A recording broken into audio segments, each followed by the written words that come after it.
Hi, this is Lauren Real. Going to do a little bit of housekeeping up front before I do this video. Once it got into October, I started feeling pretty overwhelmed with this project. I wanted to release all the videos throughout October, have people watch along and whatnot.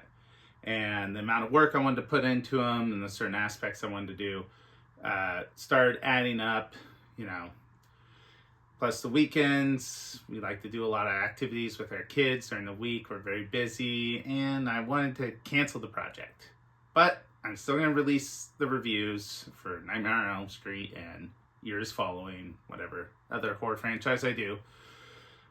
But they're probably not going to all be released in October. That's fine. And I'm going to simplify them a little bit. Got some advice from some people who still want to see them, so I'm glad that you guys want to see them. But yeah, that's pretty much it. Now, on to the video.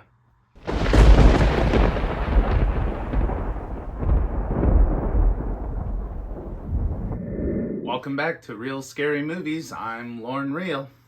Today I'm reviewing A Nightmare on Elm Street, directed by Wes Craven.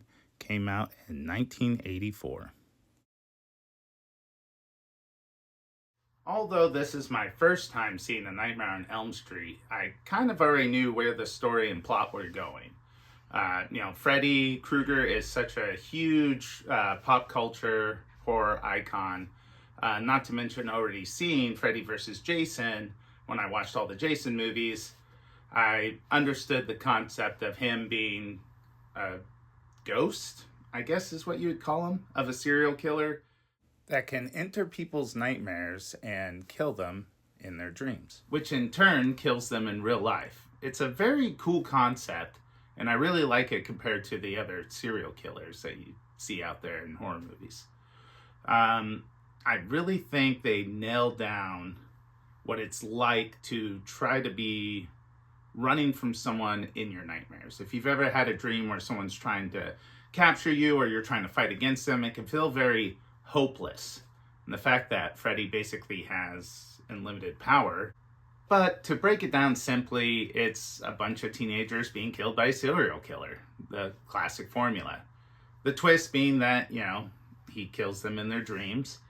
And they gave him some good motivation. The parents of all the teenagers that are being killed in the film, the main four, I should say, they're responsible for Freddy's death in the real world. He was a serial killer who got off the hook over a technicality, and the parents sought out vigilante justice and burned him alive, which had caused his face to be all burned up like it is. They don't really give a clear reason why he has this ability to enter dreams and why his ghost still has all this power. But it's a slasher movie. Take it as it is. It's very good. I give it 5 knives out of 5.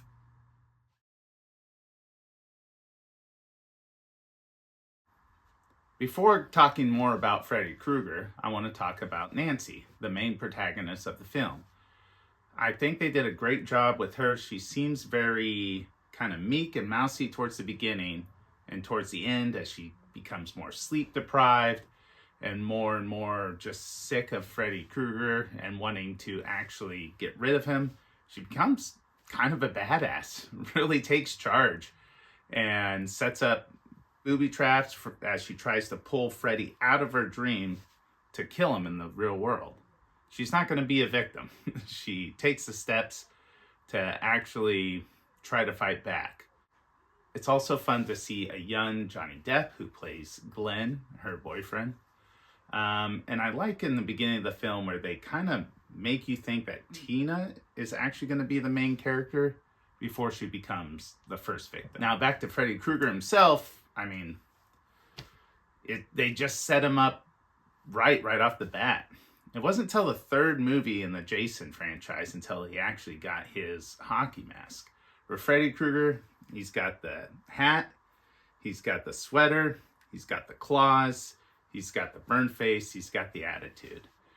It's fun to see him playing cat and mouse with all these teens. I don't know if that's a way to increase their fear, to increase his power, but he does a really good job of completely freaking them out and toying with them.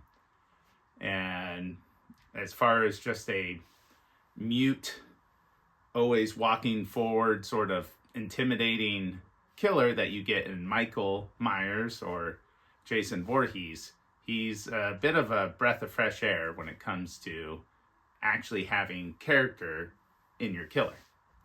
So as far as the characters go, again, 5 knives out of 5.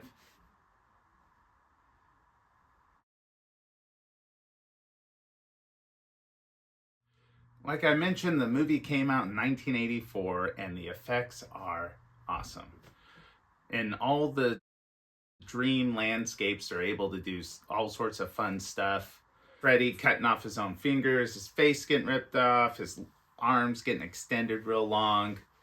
The phone's suddenly turning into a mouth when Nancy's talking on it. All the kills with the blood shooting out of the bed, Tina getting thrown up against the ceiling. Everything is done very practically and is very effective.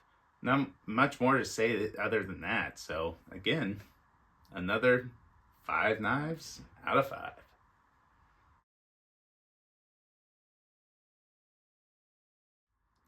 As far as scary goes, the movie isn't that terrifying. The concept is very scary. The inescapability of it, being in your dreams, not able to wake up, having someone come after you. Freddy himself, not super scary. There's not a whole lot of jump scares.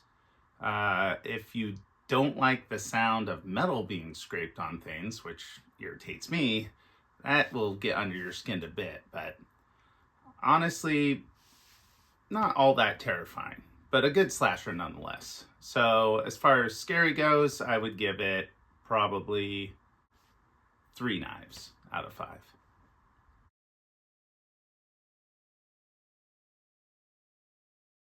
So my opinion on the best kill has got to be when Johnny Depp's character gets pulled down into the bed. It's not super extravagant, but the amount of blood that just shoots out of that thing is ridiculous. They must have built the whole stage upside down and just dumped buckets and buckets of blood because it is a tremendous amount. So that gets it for best kill. Not really going to give a rating on it other than to say that was my favorite in the film.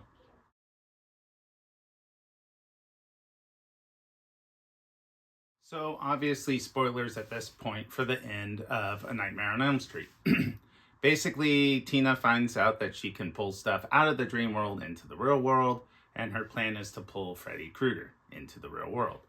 She falls asleep, she wakes herself up or gets woken up, and is holding him in her dream, and when she's awake, he's not there.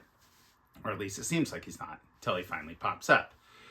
She's set the whole house up with booby traps. She runs around getting hit by them all. She catches them on fire. He seems to be able to be just as resilient or resistant in the real world. I'm not sure how it works because he's technically a ghost at this point. And eventually he falls onto her mom in bed or strangles her.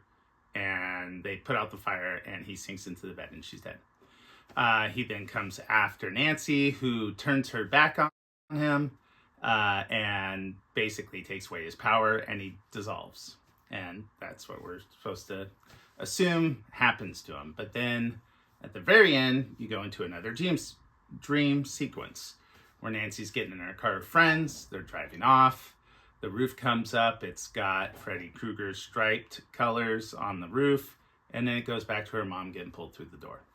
So it's pretty ambiguous whether Nancy actually lives, whether that whole end sequence was still part of a dream, and maybe she never woke up to pull out Freddy Krueger. Is the whole thing a dream? Is the very end just her mom's dream because she's the one that gets killed? They leave it open-ended, probably, for sequels. But either way, it's good. And overall movie, 5 out of 5. I really enjoyed it. Now let's check with Asia and see what her scare view is.